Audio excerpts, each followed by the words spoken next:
Has India's move to revoke Indian-administered Kashmir's autonomy put Kashmiri women in danger? Those we've spoken to say they are living in fear of sexual abuse and harassment.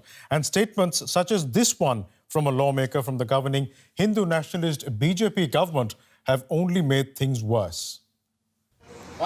Muslim bachelors should rejoice as they can now marry the white-skinned women of Kashmir. And that kicked off a flurry of social media posts from eager Indian men wanting to go marry Kashmiri women.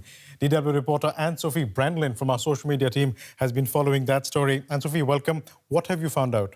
So we dug really deep into a variety of social media platforms, and especially on TikTok. That's a really fast-growing video platform that as of June had roughly 120 million active users in India. A lot of videos popped up by Indian men who were declaring their intent to do two things. A, buy land in Kashmir, and B, marry Kashmiri women. Take a look, we have a few examples.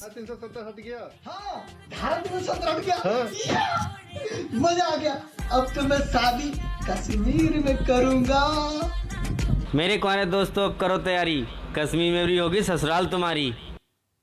So Twitter was also flooded with tweets of Indian men declaring their intention to marry Kashmiri women. And on top of that, they have released certain music videos and songs which they call patriotic pop and which have been shared hundreds of thousands of times. These videos also celebrate the idea of getting a quote-unquote fair-skinned Kashmiri woman like she's an object without any agency. And you've also spoken to some Kashmiri women. What have they been telling you? Well, they obviously feel really objectified and fetishized upon. It's really hard to actually reach anyone within the region because of the lockdown, but I spoke to a woman, a Kashmiri woman, who was there until recently visiting her family. She's based in Delhi, and she actually, she says that women there feel really under threat. Take a look. We have a quote. I feel very objectified. I feel like a piece of land that Indians were waiting to buy. And it's like denying women their agency. It's like, I have a control over your body now. I have a control over your life now. You're my property now. So she says that there's this sense of fear among Kashmiri women that they'll be sexually assaulted and harassed. It's really hard to know what's going on within the region because of the lockdown, but there are independent journalists and reporters on the ground who actually have talked to women, and they also say, these women say that the Indian military forces have barged into houses and they've harassed girls and women.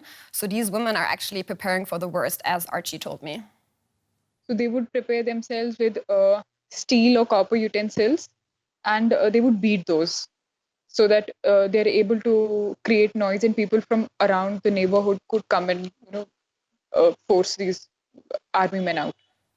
So the sense of fear of being harassed by the Indian forces, coupled with this reaction by the Indian men on mainland India, they really are leaving these women in fear and making them feel really anxious.